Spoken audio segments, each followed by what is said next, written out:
When I married Claire, I thought I had found my soulmate.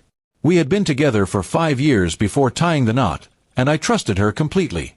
My relationship with her family was good, especially with her father, Richard. He was a wealthy businessman who had built his empire from the ground up. He treated me with respect, and we often discussed business, investments, and life goals. Over the years, we developed a bond that, in some ways, felt stronger than my bond with Claire. A few years into our marriage, I began noticing subtle changes in Claire's behavior. She became distant, guarded with her phone, and often worked late, even though her job didn't require it. At first, I brushed it off, thinking maybe she was just stressed or going through a phase.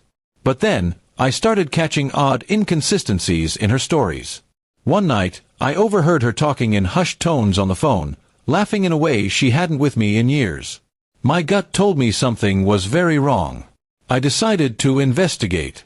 I didn't want to confront her without proof, so I began tracking her movements and checking her messages when she left her phone unattended. My suspicions were confirmed when I found a series of explicit texts and hotel reservations with a man I had never met. It was a devastating blow. She had been cheating on me for nearly a year, and from the looks of it, she had no plans to stop. At first, I wanted to confront her immediately, but then I remembered something: her father. Richard had always hinted that he valued loyalty and integrity above all else. He had even told me privately once, "If anyone ever betrays you, don't be quick to show your cards. Patience wins wars." I decided to take his advice to heart. I quietly collected evidence, screenshots, photos, even recordings of her phone calls. Then, without her knowing, I arranged a private dinner with Richard. Over a glass of whiskey, I showed him everything. I expected him to be furious, but instead he gave me a long, knowing look and said, "Son, you've just proven something I suspected for a long time. She's not the person I raised her to be." What I didn't know was that Richard was already drafting his will, and this revelation changed everything. He told me not to breathe a word to Claire yet and to let things play out. I agreed, keeping my cool at home and pretending nothing had happened. Meanwhile, Richard began quietly shifting his assets and finalizing legal documents. A few months later, tragedy struck. Richard passed away suddenly from a heart attack.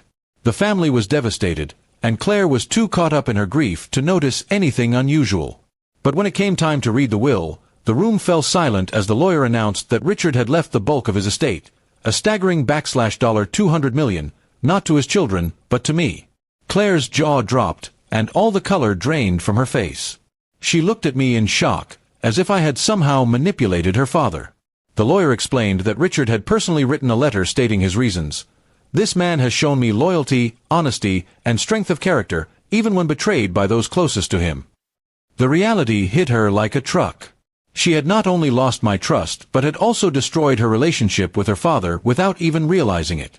She started crying, begging me to forgive her, saying she had made a mistake and that we could still make things work. But the damage was done. I had loved her once, but that love was gone. I moved out the next week, leaving her in the house her father had specifically excluded from the inheritance. She was furious, calling me a traitor and accusing me of turning her own father against her. But deep down, she knew the truth. She had done it to herself. The man she cheated with quickly disappeared from her life when he realized she no longer had her father's fortune or my support. She went from living a life of luxury to struggling to maintain her lifestyle, eventually selling off jewelry and furniture just to pay the bills. Meanwhile, I invested Richard's inheritance wisely, expanding his business legacy and making charitable contributions in his name. I honored him the way I knew he would have wanted, by ensuring his life's work continued to grow. Occasionally, I would see Claire in public. She looked older, tired, and bitter. Once, she tried to approach me, but I simply walked past her without a word. The pain she had caused me was deep, but I no longer carried the weight of it. In the end, she learned too late that loyalty is priceless, and that betrayal can cost far more than love. Her father's final act was not just about money, it was about justice, and I carried his lesson with me for the rest of my life. I never remarried, but I never felt alone. Richard's words stayed with me, guiding me in every decision I made. And whenever I thought of Claire, I remembered the look on her face the moment she realized why her father had left me everything. It was the ultimate moment of truth, and my quiet revenge.